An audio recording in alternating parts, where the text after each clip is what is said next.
A estrutura do átomo. Menor que o menor.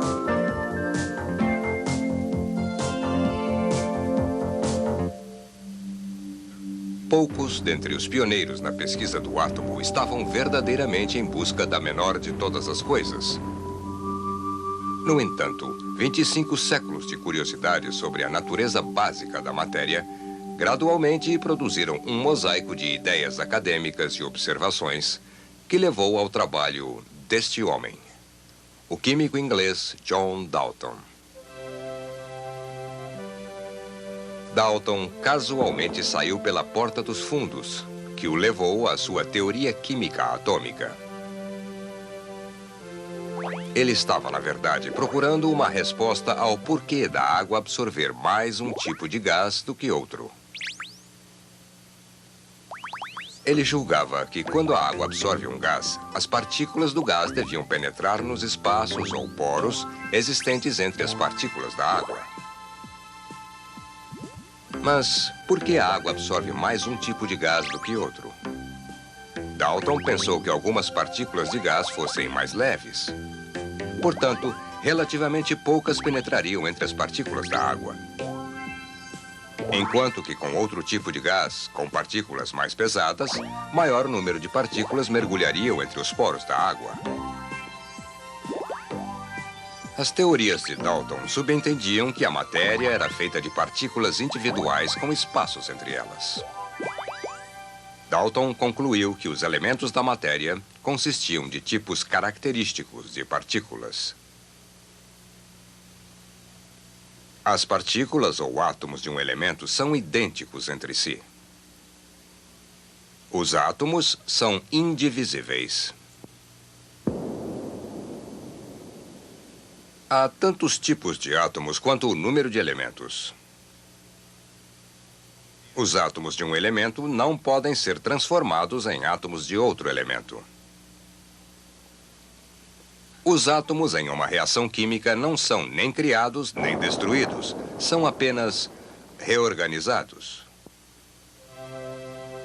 As ideias de Dalton sugeriram um meio de explicar uma observação anterior, a lei de Proust das proporções definidas. Se cada elemento é um tipo específico de átomo, então esses átomos combinados em números fixos formariam o que Dalton chamou de átomos compostos. Dalton estendeu esse pensamento à sua lei de proporções múltiplas, que descrevia como diferentes átomos compostos podem ser formados por dois elementos básicos. A fórmula mais simples possível é um átomo de cada tipo. A seguinte seria um de um tipo e dois de outro. Depois de Dalton, a marcha das descobertas acelerou-se.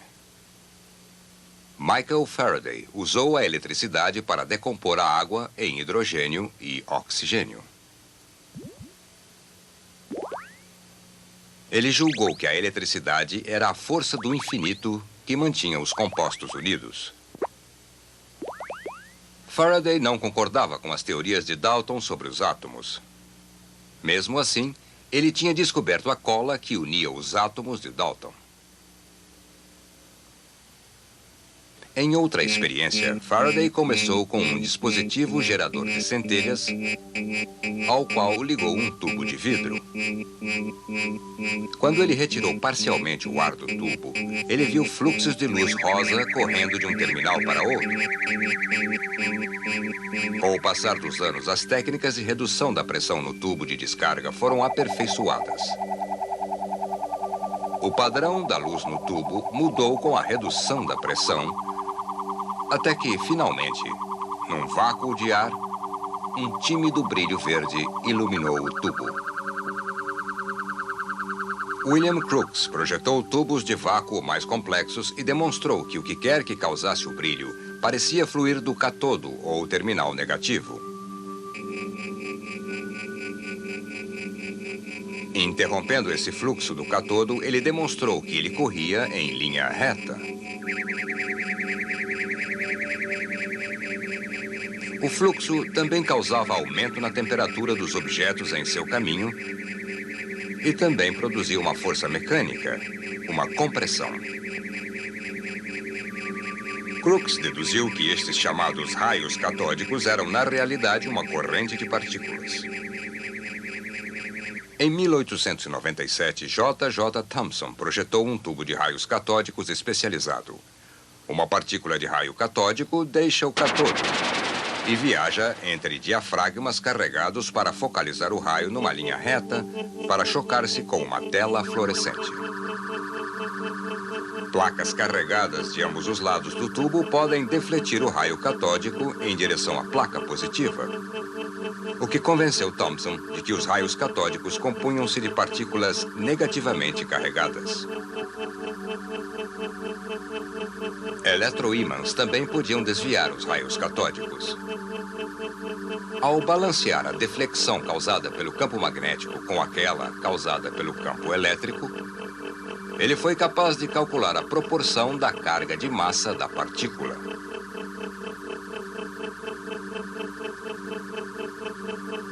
Terminais catódicos feitos de metais diferentes não possuem qualquer efeito nessa proporção.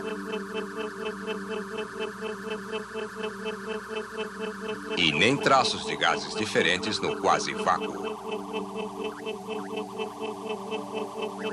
Pareceu que essas partículas dos raios catódicos, rebatizadas de elétrons, eram a parte fundamental de toda a matéria. Seria uma indicação que a menor de todas as coisas, o átomo, era composto de algo ainda menor. Em 1907, R. A. Millikan estabeleceu que todos os elétrons são idênticos ao determinar sua carga mínima.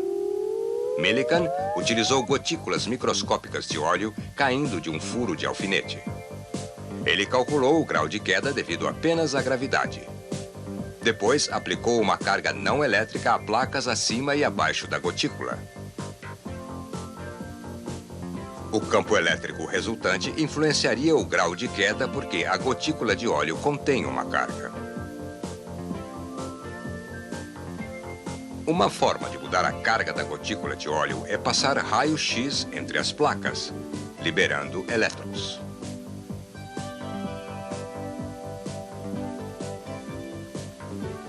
Cada vez que um elétron livre unia-se à gotícula, a carga mudava e, por sua vez, o grau de queda mudava.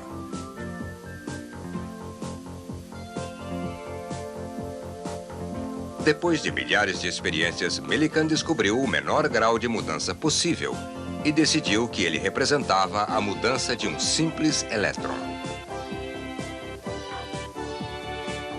Mas como é possível que um elétron tenha realmente uma carga básica e ao mesmo tempo fazer parte de uma matéria que normalmente não tem carga nenhuma?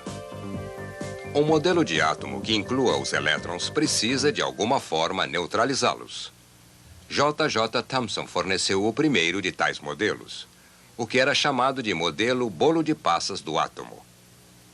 Ele propôs que um átomo era uma massa carregada positivamente com muitas passas negativas embebidas nela. Ele calculou que cada átomo positivo do bolo precisava de pelo menos 1000 passas para manter o átomo estável. Mas as experiências mostraram que os átomos possuem elétrons por unidades, às dezenas ou, no máximo, a uma centena. Bolos com milhares de elétrons são muito para o gosto dos cientistas. Mas lá na cozinha, um outro cozinheiro logo prepararia um modelo mais satisfatório.